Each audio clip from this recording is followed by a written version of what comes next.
வணக்கம். நம்ம எல்லாருமே டீடாக்ஸ்ங்கிற வார்த்தைய எங்கேயோ கேட்டிருப்போம் இல்லையா? வெயிட் லாஸ்ல இருந்து ஸ்கின் க்ளோ வரைக்கும் இது ஏதோ ஒரு மேஜிக் மாதிரி சொல்லுவாங்க. ஆனா உண்மையிலேயே நம்ம உடம்ப சுத்தம் பண்றதுனா என்ன? நம்ம முன்னோர்களுக்கு இதுக்கு என்ன வழிகள் எல்லாம் வச்சிருந்தாங்கன்னு இந்த மூல ஆதாரம் சொல்றத வாங்க ஒன்னொன்னா பார்க்கலாம். ஆமா. நம்ம உடம்புல இருக்கிற கழிவுகளை எப்படி வெளியேத்துறது? இது ரொம்ப முக்கியமான கேள்வி. சொல்லப்போனா நம்ம உடம்பே ஒரு சூப்பரான கிளீனிங் மிஷின் தான். ஆனா அப்பப்போ அதுக்கு நம்மளோட ஒரு சின்ன சப்போர்ட் தேவைப்படும். இந்த மூல ஆதாரத்தின்படி அதுக்கு நிறைய வழிகள் இருக்குதாம். சரி, முதல் வழி என்னன்னு பாப்போமா?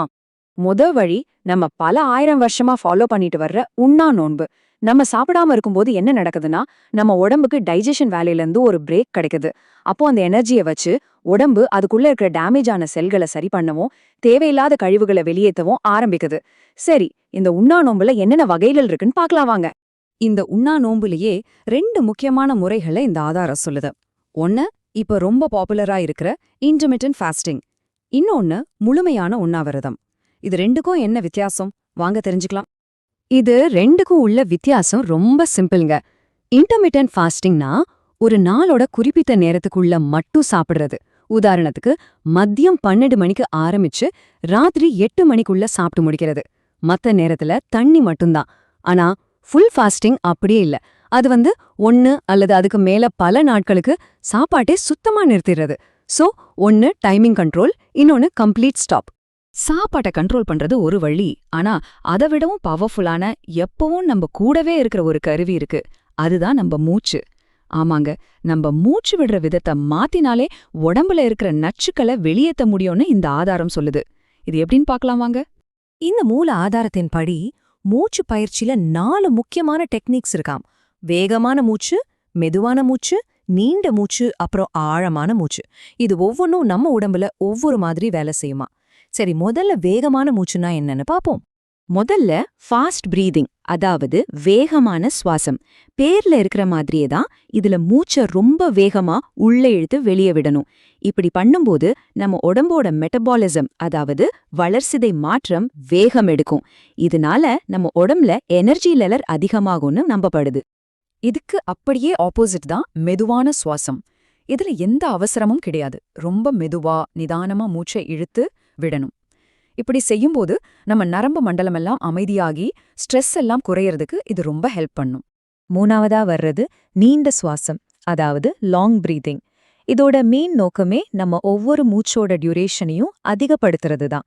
அதாவது மூச்சை உள்ள இழுக்கிற நேரத்தையும் வெளியே விடுற நேரத்தையும் நீட்டிக்கணும். இப்படி செஞ்சா நம்ம நுரையீரலோட கெப்பாசிட்டி அதிகமாகி உடம்புக்கு இன்னும் நிறைய ஆக்சிஜன் கிடைக்கும். கடைசியா ஆழமான சுவாசம், அதாவது டீப் பிரீத்திங். இதுல நம்ம நுரையீரலோட ஃபுல் கெப்பாசிட்டிக்கு காத்த நிரப்பணும். நம்மள பலரும் ரொம்ப மேலோட்டமா தான் சுவாசிப்போம். ஆனா இப்படி நல்லா ஆழமா மூச்சை இழுத்து விடும்போது பிளட் சர்க்குலேஷன் நல்லா இம்ப்ரூவ் ஆகி நம்ம உள்ளுறுப்புகளுக்கெல்லாம் ஒரு புத்துணர்ச்சி கிடைக்குமாம். சரி, இதுவரைக்கும் நம்ம உடம்புக்கு உள்ளே இருந்து கிளீன் பண்ற மெத்தட்ஸை பார்த்தோம். இப்போ வெளியே இருந்து நம்ம உடம்புக்கு செய்யக்கூடிய சில சிகிச்சைகளை பத்தி பார்க்கலாம். ஏன்னா நம்ம ஸ்கின் தான் நம்ம உடம்புலயே மிகப்பெரிய உறுப்பு. சோ அதை பாத்துக்கிறதும் இந்த கிளீனிங் ப்ராசஸ்ல ஒரு முக்கியமான பகுதி தான். இது கேட்கவே ஒரு முழு ஸ்பா ட்ரீட்மெண்ட் மாதிரி இருக்குல்ல. முதல்ல மூலிகை இலை குளியல். இது நம்ம ஸ்கின்ல இருக்கிற நச்சுக்களை வெளியேற்ற உதவுமாம். அடுத்தது ஸ்டீம் பாத், அதாவது ஆவி குளியல். இது வியர்வு வழியா நம்ம உடம்புல இருக்கிற கழிவுகளை வெளியேற்றும். கடைசியா ஒரு நல்ல மசாஜ். இது பிளட் சர்க்குலேஷன் அதிகப்படுத்தி மசில்ஸ் எல்லாம் ரிலாக்ஸ் பண்ணி ஒரு முழுமையான புத்துணர்ச்சியை கொடுக்கும். ஓகே, இப்போ நாம உண்ணாவிரதம், மூச்சு பயிற்சி, அப்புறம் பிசிக்கல் ட்ரீட்மெண்ட்ஸ்னு தனித்தனியா சில வழிகளை பார்த்தோம். இப்ப நாம பார்த்த எல்லாத்தையும் சேர்த்து ஒரு தடவை ரீகேப் பண்ணிடலாம். சுருக்கமா சொல்லணும்னா நாம 3 முக்கியமான கேட்டகரிஸ் பார்த்திருக்கோம். முதல்ல ஃபாஸ்டிங்ல 2 வகை, அப்புறம் மூச்சு பயிற்சியில 4 டெக்னிக்ஸ், கடைசியா குளியல் மற்றும் மசாஜ் மாதிரியான பிசிக்கல் ட்ரீட்மெண்ட்ஸ். இது எல்லாமே நம்ம உடம்ப கிளீன் பண்ணி ஃப்ரெஷ்ஷா வச்சுக்கிறதுக்கான வெவ்வேறு டூல்ஸ் மாதிரி தான். சரி, நாம பார்த்த இந்த பல வழிகள்ல உங்களோட கவனத்தை ஈர்த்தது எது? ஃபாஸ்டிங் பண்றதா, இல்ல மூச்சு பயிற்சியோட சக்தியா, இல்ல இந்த பாத், மசாஜ் மாதிரியான விஷயங்களா? இதுல எது உங்களுக்கு செட் ஆகும்னு யோசிச்சு பாருங்க. இந்த விளக்கத்தை கேட்டதுக்கு ரொம்ப நன்றி.